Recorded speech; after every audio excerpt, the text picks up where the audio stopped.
I'm Carl Azus, and welcome to CNN Student News. First up this Thursday, November 20th.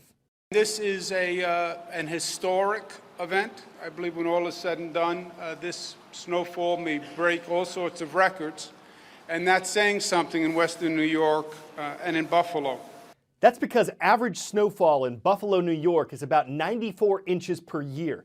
The city's gotten 72 inches since Tuesday, and that has caused emergencies. At least 6 deaths in the region have been blamed on this winter storm. It's monstrous.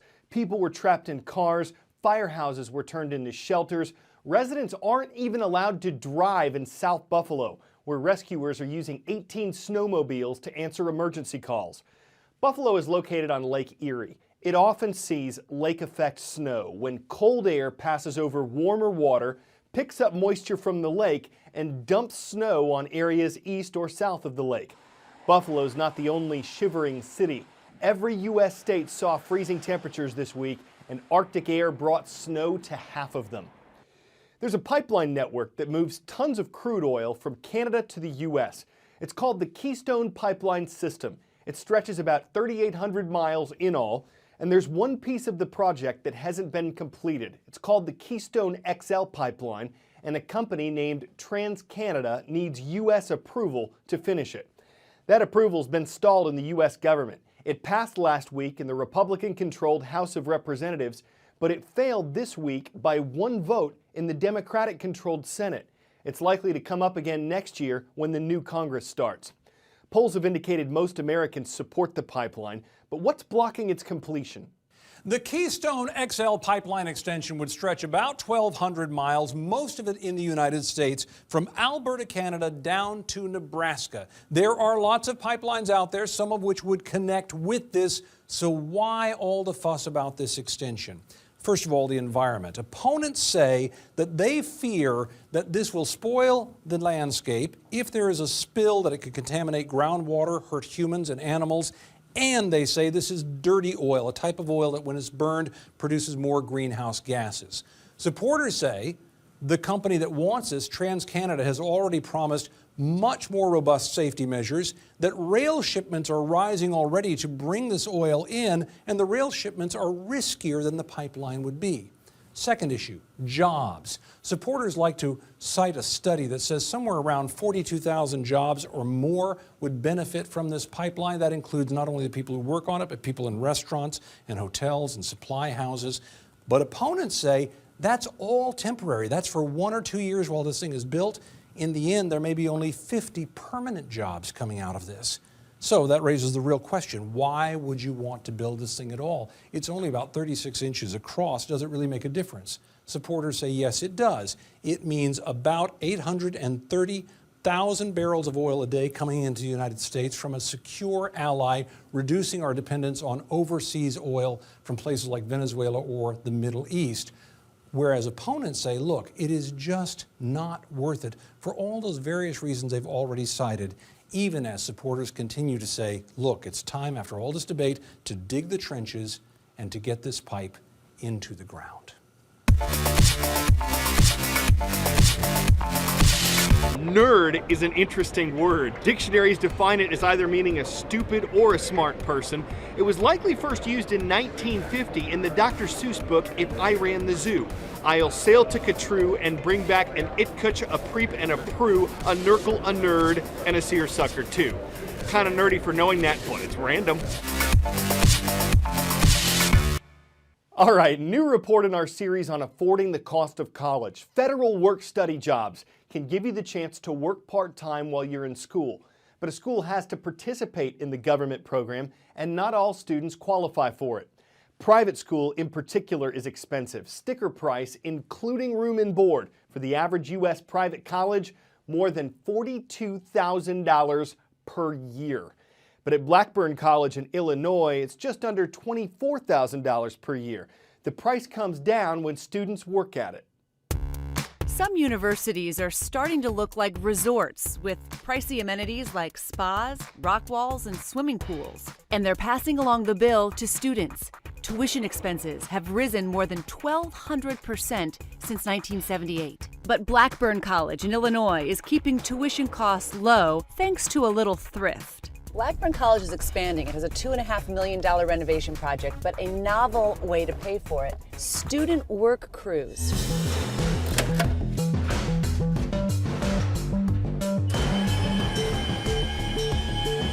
You can see where students for years have been literally laying the bricks. We do maintain a pretty lean organizational staffing structure, and that is done with the expectation that we do use students to supplement those labor needs. And it's not just construction jobs. 90% of the student body works 10 hours per week on campus, in everything from gardening to security to administrative positions. In exchange, they get tuition credit. What do you say to parents who say, oh, I don't want my kid to go to school to work. I don't want them to be distracted. I want them to go to spend 4 years to learn. We do have that. We do have parents that question that piece of it. And what we explain to them is this is an enhancement. This is an enhancement to their overall portfolio that will make them more marketable upon graduation. Hey guys, can you grab me 431? Sophomore John Esperanza manages Blackburn's motor vehicle fleet. They call your generation Generation Debt. Does that worry you at all? By the decisions that I've made with school, not really, because going to Blackburn, I know I'm saving a lot of money. I came for the work program because I felt that with baseball and school and a job, I wouldn't have time to get distracted by video games or going out to parties. I actually went to Michigan State University. They had big pools, nice buildings, newer dorms, but it was kind of a distraction. I'm here for an education.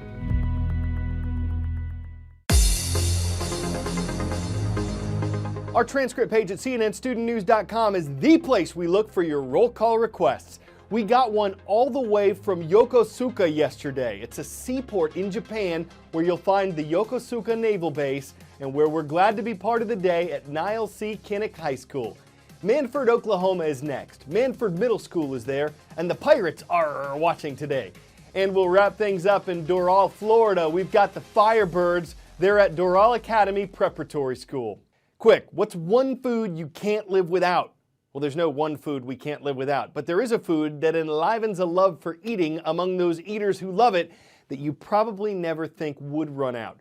Chocolate. A new report indicates there could be a shortage on the horizon. Will it lead to an achocalypse? The first problem is us. According to the Washington Post, world citizens consumed all of the cocoa produced last year and then consumed an additional 70,000 metric tons. Yes, tons from our reserves. There are a whole bunch of new chocoholics in India and China who want to partake as well. Chocolate giant Mars Incorporated, maker of M&M's, Snickers, and Three Musketeers, is among the chocolate makers who have predicted that if we continue to gorge ourselves at the current rate, demand for chocolate will outpace supply by 2 million metric tons by 2030.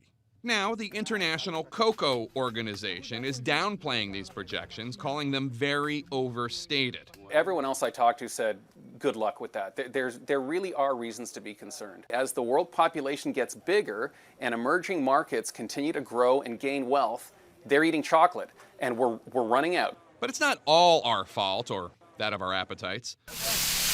The second threat to our beloved cocoa bean is nature. Drought and a crop-decimating disease called frosty pod rot have left supplies low. So what is a chocoholic consumer to expect? Well, higher prices and less flavor for starters.